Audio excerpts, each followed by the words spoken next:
Hello, I am JCM Byrne, author of The Hybrid Helix and Partial Function, and this is Book Burning, where I talk about books, comics, movies, stories, and whatever else comes to mind that I feel I need to rant about. And today we're going to talk about books for men, which is a topic that's come up a few times. I forget where it started recently, but I know my friend, online friend John Douglas, did a video where he talked about going to his local bookstore, and he went to the shelves, and there was a lot of romantasy and not books for men. And it was sort of and he got a lot of attention for it, which was great for John. And I was like, well, I've heard this term before, I think. What does it mean? What is books for men? Like clearly, it's not like feminine hygiene products where it's like very clearly like, okay, this is, for a specific sex or gender. What do we mean by this term? Unpack it and maybe sort of get some understanding about, is there a problem? Are there books for men? If not, why not? What would it take to rectify that, and so on. So I had some thoughts, and I figured I'd share them because that's what the internet is for, right? Sharing our thoughts, unfiltered. So let's start with sort of trying to get at a definition or an understanding of what people mean by books for men, because clearly any person who can read can pick up any book and read it. And we also don't mean any book that any man could enjoy. That can't be what books for men means, right? There are plenty of men who we know read and enjoy things that are considered women's books. Like, okay, look, I'm a guy. My taste probably runs more towards the kind of thing people mean by books for men, right? I like adventure, action stuff. I like violence. This is stuff that I love Jack Reacher novels. I'm going to come back to Reacher later, right? My taste probably run to that, but I'll read a romance novel here and there. I've read when I was a kid, I read Little House on the Prairie books. I don't think those are books for men, right? I don't think that's what people are going to characterize that way. So it can't be that simple. And I don't think we would just want to do a statistical analysis, right? Just say, well, 62% of the readers who gave this book 5 stars were men. Therefore, it's a book. We want something a little more meaningful, right? Because we want to acknowledge that it might be that a bunch of men happen to read a book, but it doesn't really fall into the category for other reasons. So I think when people like John are talking about books for men, they mean something more than just books men happen to like. They think there are certain characteristics those books have. And I think I can unpack, and I'm not speaking for John, but I think I can unpack sort of what the underlying thought process is. And I also don't think we can be as simple as having like a male protagonist. I think we all recognize there are books or stories or movies for men that men would appreciate more that may have a female protagonist, but certainly not every book with a male protagonist is for men, right? It's, again, not that simple. I don't know if Harry Potter would be considered a book for men. So the way I want to start this is thinking, well, what do we mean by for men in general with stories? And my thought was, and I'm putting this forward as an idea, as a possible explanation of what this means. So maybe I'm wrong. I'm not going to stand here and say this is definitely, end of the line. I'm the authority.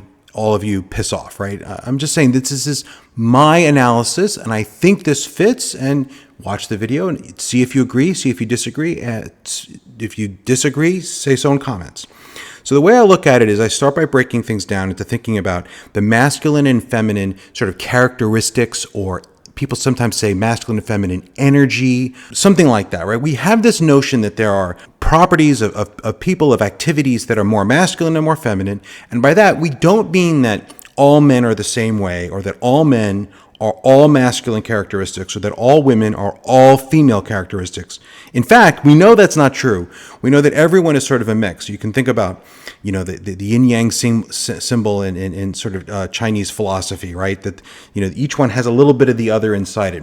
Men aren't only or solely masculine characteristics, but we also acknowledge that there are certain characteristics that we associate more with men.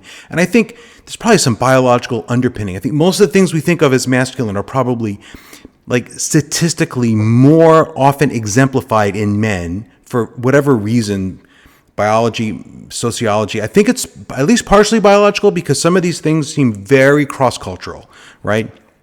And we can talk about some very obvious physical things, obvious physical secondary sexual characteristics. Again, not all men can grow beards. Not all women don't have beards, right? But typically, like facial hair is a masculine character. It's more commonly or typically associated with men. That's pretty not controversial, right?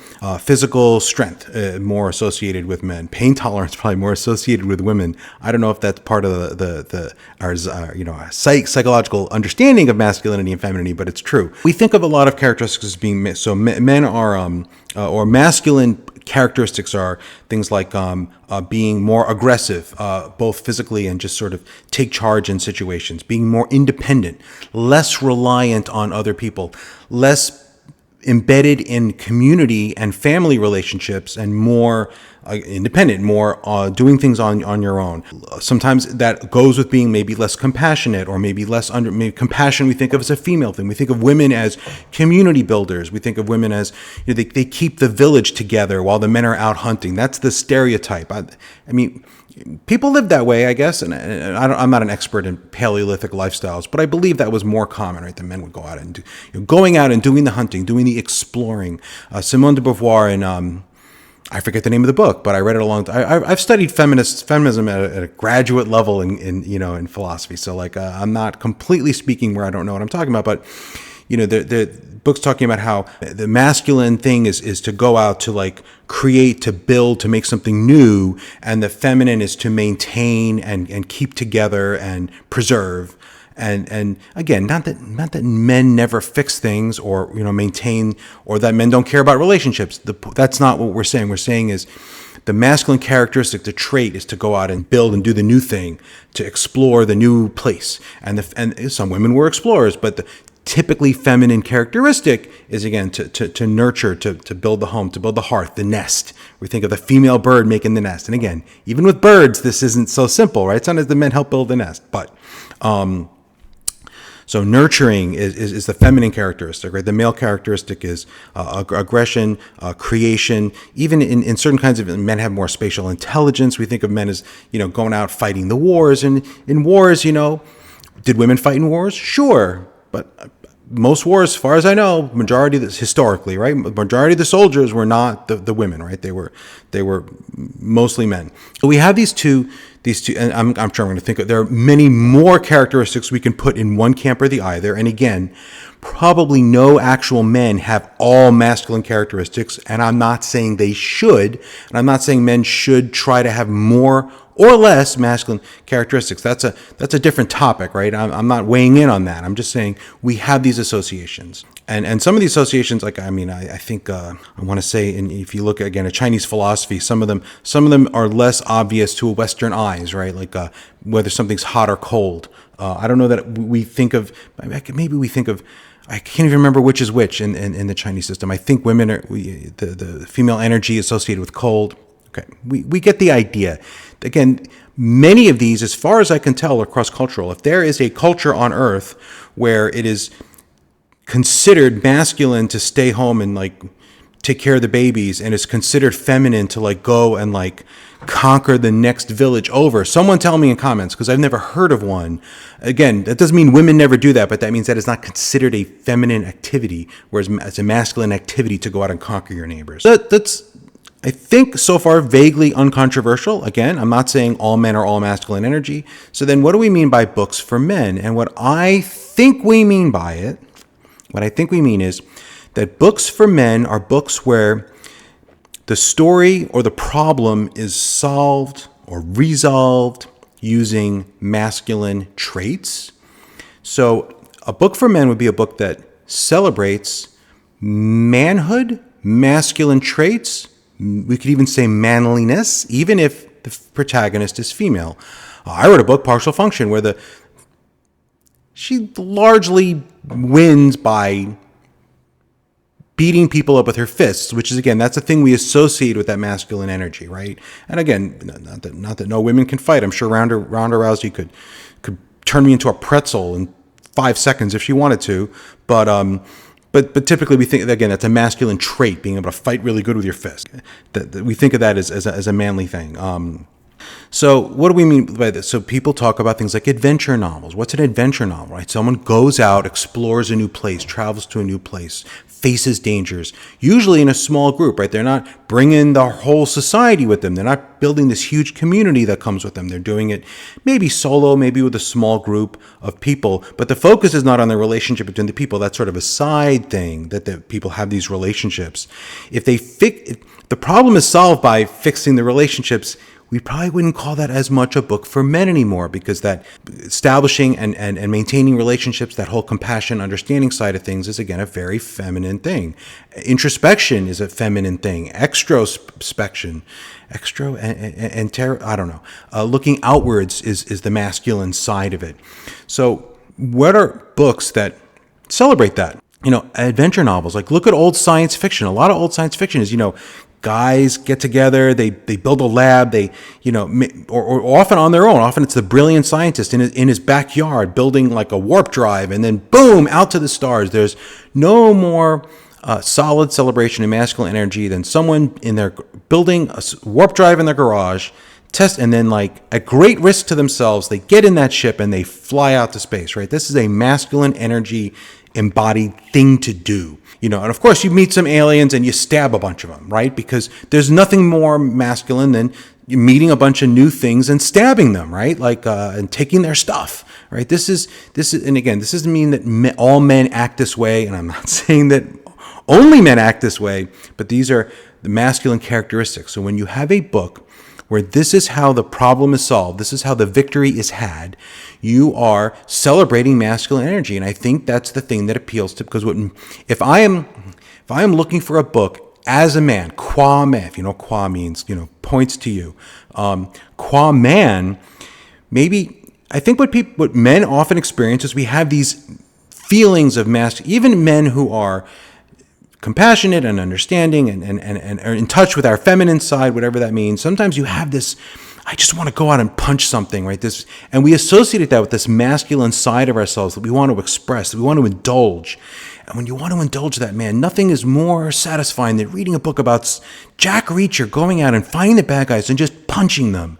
And Jack Reacher's my favorite example of this, because to me, Reacher is almost the purest masculine energy character you can find. Maybe there's someone else, right? And I'm not saying he's toxic masculinity. That's a different topic. That's a different conversation. But all the things we associate with masculine, what is Reacher? Reacher's super independent, barely has friends, out there on his own, right? Doesn't have a home. He's the opposite of a homemaker. He is homeless, right? He gets on a bus, goes to a new place, doesn't keep anything. There's no burden of stuff. He doesn't have anything. He just has like some money from his retirement, right? That he uses. He has a foldable toothbrush, and when he's done with his clothes, he doesn't even wash his clothes. He doesn't even stoop to the level of like taking care of the home to even like put his clothes in the laundry. When his clothes get dirty, he throws them out and buys new ones, right? He doesn't care about people. Well, no, that's not true. Okay.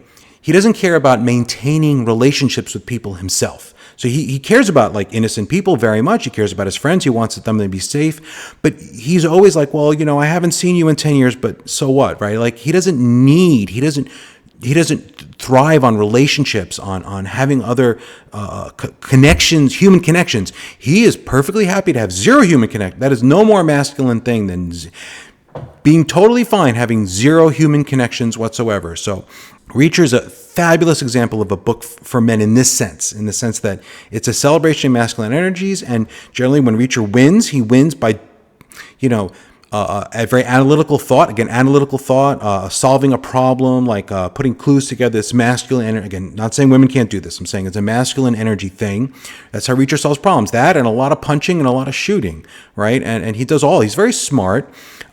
Zero introspection on Reacher's part. Reacher, there's a scene in I don't remember. I read the books a while ago. I read like 10 of them. So I read enough to get the sense of the character. It's been a while, but I watched the show. Show's great. Don't miss it. And someone says like, Reacher, why do you think you're the way they are? And it's like, I never gave it much thought, right? He just doesn't care. He's zero introspection. He doesn't sit around going, I wonder why I did that. He's just pure masculine doing stuff, right? And again, I'm not saying men should strive to be like Reacher. Don't take that as the take-home thing. I'm saying that when you write a book like Reacher, what you're doing is you're celebrating the masculine side of people, because Reacher is the pure, distilled masculine side of people. And I think that's what books for men are. It's because it doesn't mean that men can't enjoy books that don't do that, right? But I think if you are looking for a book that satisfies you as a man, and that it speaks to the manly side of yourself, to your manly parts of you, and women have manly parts too, right? Like women have these same man. I'm sure lots of women have lots of times where they just want to go out and punch somebody's usually specific, but like, right? Like this isn't only men. And I think those women enjoy these things for men because it speaks to what's the masculine components that they have. And we all have both. If there are any true Jack Reachers in the world, I've never met them and I believe they are rare, right? Most people thrive on, relationships. Most people want to go home and have, stuff, right? Most of us are not Jack Reacher, which is probably a good thing. That's another story. Books for men, I believe, are books that speak to the masculine energies within us. And, you want to pitch, Jack Reacher, like a lot of the classic action movies. And I think this is why sometimes people feel dissatisfied when they go to the store and there's a bunch of romantasy. Because what is a romance? A romance is the relationship is the point. You can't win a romance. The problem in the romance is these people are apart. And the solution, the winning the romance, is these people getting together at the end, right? This is fundamentally not the masculine energy. The people getting together and having a relationship. It's not just hooking up, right? That's a different genre. Romance is happily ever after. They end up together. They have built a relationship together, overcoming whatever obstacles there are. And the obstacles in a romance are usually not someone needs to be punched and shot. It's not like, it wouldn't really be a romance if the guy saves the girl from she's been kidnapped and he shoots the guy who kidnapped her and then they're happily ever. That's not how those books work. It's about the relationship. Those are the feminine traits, building relationships, solving interpersonal problems. Those are feminine traits. That's why romance is for women. What that means is romance books are speaking to and celebrating feminine characteristics the same way Jack Reacher is celebrating male characteristics. And there's nothing wrong with, and I know lots of men who like romance. That's great, right? And it could be a gay romance, or it could be male-male romance, right? But it's still feminine in this sense, even if all the characters are male, because the building the relationship, the overcoming the relationship obstacles, that's a celebration of feminine energy. Building community, that's a feminine trait, even though, like many men have it. But it is a stereotypically or classically feminine trait. And if you are... I'm not saying that men should read men's books or women should read women's or anything like that, but I think it's worth understanding why certain books speak to these different sides of ourselves, these different components that we have. And if you're feeling a certain way, and maybe if you're feeling very if you're a man and you're feeling very isolated and you're not happy about it, and you're feeling very dissociated from your environment and maybe rootless, maybe you're having a midlife crisis where you feel like you don't really know what you're doing. Maybe what you need is a more for women book to get those feelings out. But if you're feeling tied down and you have a lot of chores to do and you just a lot of bills to pay and your boss is annoying you, maybe what you really need is a little bit of that masculine side, right? You can't just shoot your boss, right? Or punch your, my boss is great. I'm just saying other people have problems with their boss, right? Or a lot of bills to pay, right? You just want to shoot your way out of it sometimes. And maybe what you need is a book for men, right? Or a story for men. I've talked ad nauseum about my love for Telugu cinema, movies from Tollywood, the south of India, and a lot of them have very powerful masculine energy, and often have strong women characters too. But there's a lot of problem solving with a guy working on his own, very independently, coming up with a plan, and being really, really good at punching and hitting things, right? And that's how the problems are solved. And there's nothing inherently wrong with that, right? So the other side of this is, I hate to say, I'm going to use feminist agenda. The problem that many thinkers, maybe especially women, I don't know, I haven't done a survey, have with this style of book, and the reason that people often have a negative reaction to books for men. And I think it's this. I think that if you read only Jack Reacher books, if all the books were Jack Reacher or the Jack Reacher equivalent, right, and that's all people had, that means you'd go into a bookstore and you would see, and maybe this was true once, right? I think most authors who were published, if you go back, 70 years, they were men. You read the magazines, a lot of men writing, and a lot of the women who were writing for men stuff because you kind of had to. That was the genre. There's a concern among theorists, among I guess feminists, including me. I have the same concern that if that's all that you acknowledge, if that's the only thing you read, if that's the only thing that's available to you, that means that the male energies are celebrated at the expense of the female energies, and the male traits are being celebrated in your fiction, like as if to say. And here's the thing. Okay, you read a Jack Reacher novel. Jack Reacher solves his problems by punching and killing and shooting. Okay, but we know as adults that most problems are not solvable by punching and shooting, right? Your kid has cancer.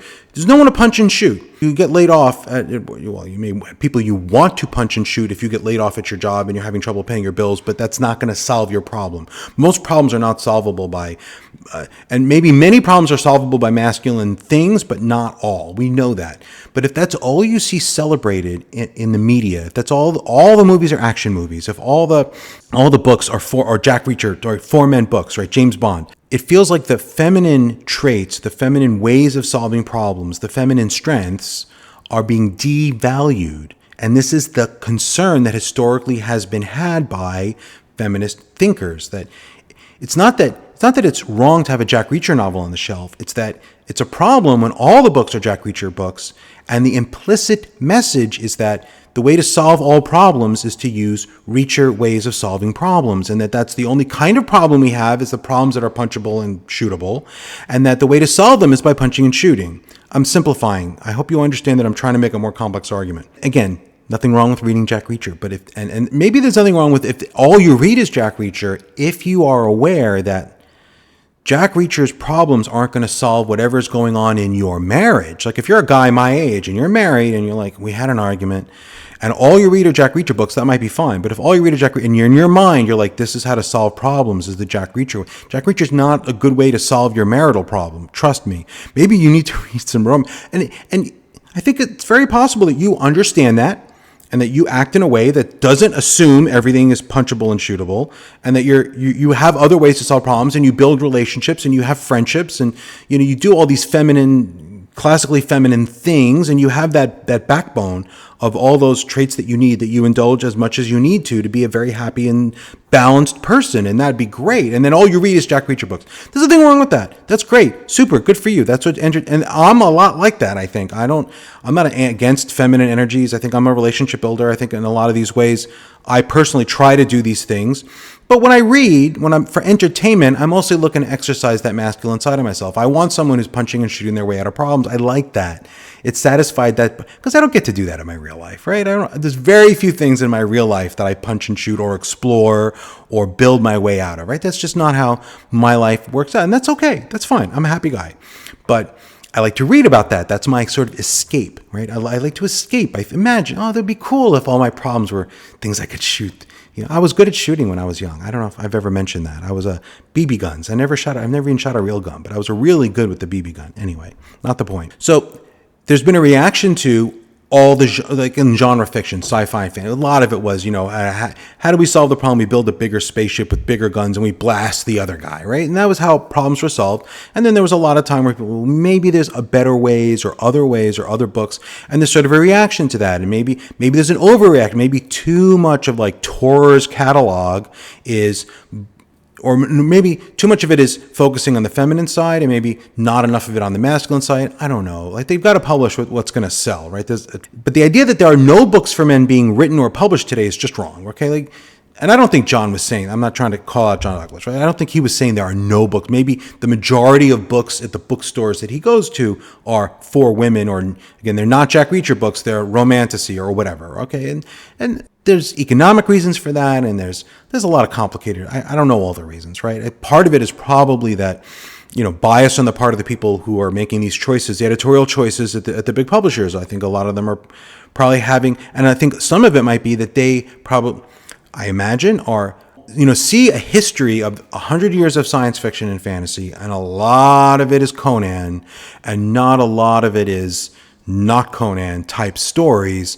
And they're like, well, we gotta have more of these, make up for lost time in a sense. And maybe that's right or that's wrong. I don't know. And not all science fiction is, I had a really good example. So I read a book, The Last Gifts of the Universe, and I don't want to give it away. So if you're, but like, It's a book about like an alien threat to all of life. And in the book, this is a perfect example of like a feminine energy, feminine characteristic book, okay? Wonderful book. Go ahead and read it. But the book is not about defeating the alien threat, finding a solution. The book is about coming to terms with how the characters have their life, their experience living in a place under threat. And they don't solve the problem. And that's the exact thing that, like that introspection, that building relationships, including internal relationships, understanding, coming to terms with your own feelings. These are the things we associate with the feminine energy. The masculine energy would have been, they find a really big gun and they shoot the aliens. Doesn't happen. Maybe the sequel. Riley, get back to me. I'm kidding. So there are books like that. If you are looking to scratch that masculine itch, that sounds terrible. Don't quote me on that, but you know what I mean. If you want to like get that kind of those feelings out and, you know, indulge them, and you want to read a Jack Reacher book and you pull up this book, it's going to feel very dissatisfying. And if you go to the bookstore and all the books are about relationship building and like romance, you know, the people coming to terms with their feelings, and all you want to do is like read something where someone gets stabbed in the eye, right? I get it, right? You're not going to be happy about it. Now, I'm going to have to start thinking more. Are my books books for men? I think on the first pass that they are, but maybe I'm wrong. I don't know. I have to think more about that. But I think this is what people mean when they say books for men, what people mean when they say books for women. Again, it doesn't mean only men or women can read either one. And I think this is these are the qualities they are looking for in either, you know, and take from that what you will. I hope that this brings some clarity to the conversation, this discussion that's been going on, and I hope you enjoyed it. And again, I'm JC Berne, and I write books. And I apparently have a YouTube channel, which I need to get on here more. I've been saying that for a long time, but hopefully I'll get good about it. So signing off, read my books, go buy Wistful Ascending and read it. And if you don't like it, that's okay. Still give it 5 stars and buy all the others because I need the money. I'm kidding. Take care. Have a great day. Bye.